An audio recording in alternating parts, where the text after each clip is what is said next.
Ito yung simpleng pansit kanto na napakasarap naman talaga kapag natikman mo to guys. Ulit-ulitin mo talaga. Mas sauce yung ganitong pansit kanton guys kapag kinain mo, hindi ka mabulunan. Mag-chop muna tayo ng bawang, ganyang kadami lang. Sibuyas, ganyan din kadami. Red bell pepper ang sunod natin hiwain. Ganyang kalalaki lang guys, pahaba na manipis. Sa Baguio beans naman guys, pinutol ko lang na ganyang kalalaki. Tapos sa carrots, manipis na pahaba. Tapos sa repolyo, maninipis din guys, na pahaba. Umpisahan na natin ang paggisa guys. Hinuna ko na agad yung sibuyas, papalabasin na natin yung masarap na aroma, tapos bawang. Maglagay tayo agad ng paminta, 2 kutsaritang asukal, pangpabalance ng lasa, 3 kutsarang toyo. Gisahin natin ng maigi ito guys hanggang mag-caramelize yung ganyang pagkagisa guys. So, tapos ilagay na natin yung red bell pepper, Baguio beans, saka carrots. Saka natin gisahin ng mga 3 minuto guys. Tapos timplahan na natin magic sarap, bitchin, 1 kutsaritang chicken powder. Kung wala kayo chicken powder guys, pwede naman kayo gumamit ng Knorr na chicken guys. Tapos ilagay na natin yung repolyo, gisahin lang natin ng maigi para kumapit yung mga pampalasa sa ating gulay. Saka natin tatakpan. Hayaan muna natin ng mga 2 minuto. Ganyang pagkaluto sa ating gulay guys. So crunchy pa. Yan kasi ang masarap sa ating ninulutong pansit kanton. Kahit walang sahog yung ating pansit kanton guys, masarap pa rin. Ibalik lang natin yung kawali. Maglagay lang tayo ng 1 litrong tubig. Toyo, 3 kutsara. Magic seasoning, 2 kutsarita. 2 kutsarita din na chicken powder. 2 kutsarita din na asukal. Mag-fried chicken muna tayo ng chicken breast. Maraming salamat nga pala sa ating mga followers sa palagi niyong panonood. Ingat po kayo palagi dyan kung saang lugar man kayo. Binaliktad ko muna yung ating fried chicken. Nung kumulo na guys, nilagay ko na yung 300 grams na pansit canton. Babaliktarin lang natin to guys para pumantay yung pagkaluto. Binalikan ko muna yung ating fried chicken. Luto na din guys. Pinakuluan ko lang yung pansit canton guys hanggang mag-half cook yung ganitong pagkaluto guys. So, tapos titikman muna natin. Nakulangan pa ako sa lasa kaya naglagay pa ako ng paminta, toyo, 2 kutsara, oyster sauce, 2 kutsara din guys. Saka natin hahaluin muna to. Huwag kayong mag-alala, hindi maging malabsa yung ating pansit canton. Tama lang yung pinakasabaw niyan guys. Maglagay din tayo ng pangpalapot. 2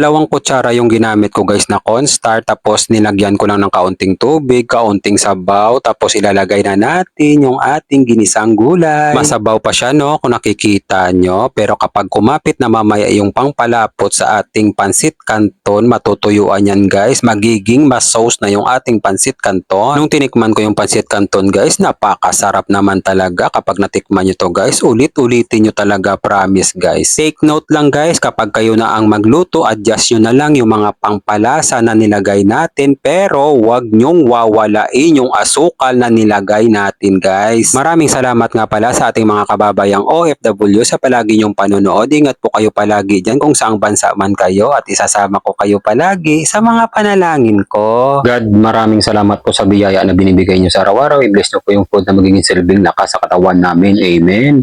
Kain tayo guys, kain Pinas.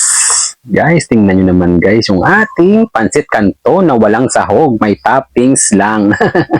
Yan na yung ating pansit canton guys. Tikman na natin guys. Masos yan guys. Yan ang masarap sa pansit canton.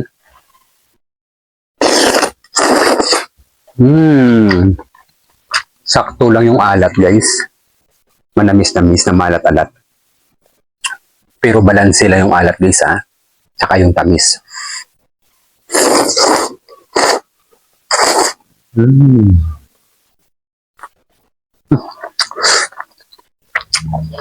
Pigaan natin yung kalamansi. Kahit wala na yung toppings guys, pwedeng-pwede na guys.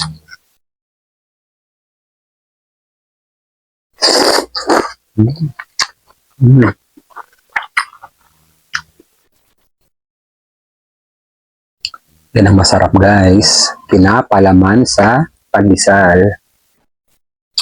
Maglagay din tayo ng 1 pirasong toppings.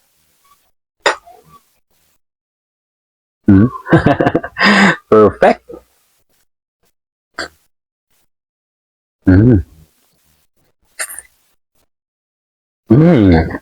Masos, hindi dry yung ating pansit. Grabe guys. Masarap talaga siya. Masarap din to yung ulam sa kanin.